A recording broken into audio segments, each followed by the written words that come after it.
Poultry రంగ రైతులను ఆదుకున్న ముఖ్యమంత్రి రేవంత్ రెడ్డికి తెలంగాణ పౌల్ట్రీ ఫౌండేషన్ ధన్యవాదాలు తెలిపింది. బషీర్బాగ్లోని ఫెడరేషన్ కార్యాలయంలో ముఖ్యమంత్రి రేవంత్ రెడ్డి కటౌట్కు ఫెడరేషన్ నాయకులు పాలాభిషేకం చేశారు.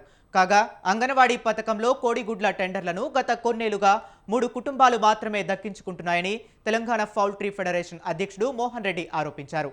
దీనివల్ల 7,500 మంది పౌల్ట్రీ రైతులు నష్టపోతున్నారని ఆయన వెల్లడించారు. రాష్ట్రంలో 7 జోన్లుగా విభజించి టెండర్ ప్రక్రియ జరుపుతున్నారన్నారు. ఈ ప్రక్రియ విషయాన్ని ముఖ్యమంత్రి రేవంత్ రెడ్డి దృష్టికి తీసుకువెళ్లగా ఆయన స్పందించారని పౌల్ట్రీ ఫెడరేషన్ నాయకులు తెలిపారు. ఈ నేపథ్యంలో టెండర్ ప్రక్రియను నెల రోజుల పాటు ముఖ్యమంత్రి నిలిపివేశారని వెల్లడించారు.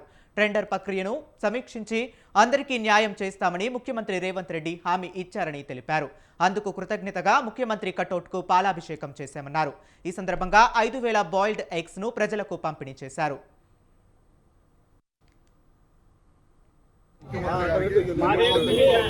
ఎందుకంటే గత ప్రభుత్వంలో ఈ సిస్టమ్ ఏదైతే ఫామ్ చేశారో, అంగన్వాడీ సిస్టమ్ ఏదైతే ఫామ్ చేశారో దానికంటే ముందు ప్రతి మండల్ వైజు లేకపోతే దీని వైజు ఉండే దాన్ని మొత్తం తెలంగాణను మొత్తం 7 జోన్ల కింద విభజించి ఆ 7 జోన్లు 7 టెండర్ చేసినట్టు ఆ 7లో 3 కుటుంబాలు 4 కుటుంబాలే వచ్చేటట్టుగా లబ్ధి పొందేటట్టుగా చేశారు.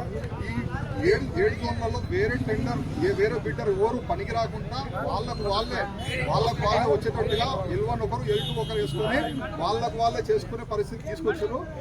మాకు అసలు ఎంత ఇబ్బంది అనిపించిందంటే మేము అసలు నిజంగా ఈ గవర్నమెంట్ సిస్టమ్ పాలసీని మార్చగలుగుతామా లేదా, ఆల్రెడీ ఫామ్ చేసిపోయింది తెలంగాణ గవర్నమెంట్ ఫామ్ అయిపోయింది 7 జోన్ల సిస్టమ్ అనేది.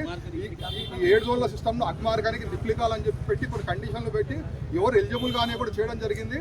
మాకు జరుగుతుందా జరగదా అనుకున్న టైంలో అప్పుడు మా నారాయణ రెడ్డి అనేది పోతే మా జాననగర్ రికమెండేషన్ చేసి అక్కడికి పంపించారు. అంటే రికమెండేషన్ అంటే అక్కడ పొంది మీరు అని చెప్పి తొవ్వ చూపిస్తే అక్కడికి వెళ్ళి మా బాధ చెప్పుకున్న విత్ ఇన్ 5 నిమిషాల లోపల ఈ టెండర్ నా పని దీంట్లో ఏదో ఉన్నదంట నాకు అర్థం కాలేదు, నేను వచ్చిన తర్వాత రివ్యూ చేస్తా, అప్పటి వరకు ఎక్స్టెన్షన్ ఇచ్చి 1 నెల ఎక్స్టెన్షన్ ఇచ్చేది, ఆ 1 నెల ఎక్స్టెన్షన్ ఇచ్చేది ఈ మాఫియాను అరికాడ. లోకల్ న్యూస్ లో షార్ట్ బ్రేక్ తీసుకుందాం. స్టే ట్యూన్ స్వతంత్ర న్యూస్.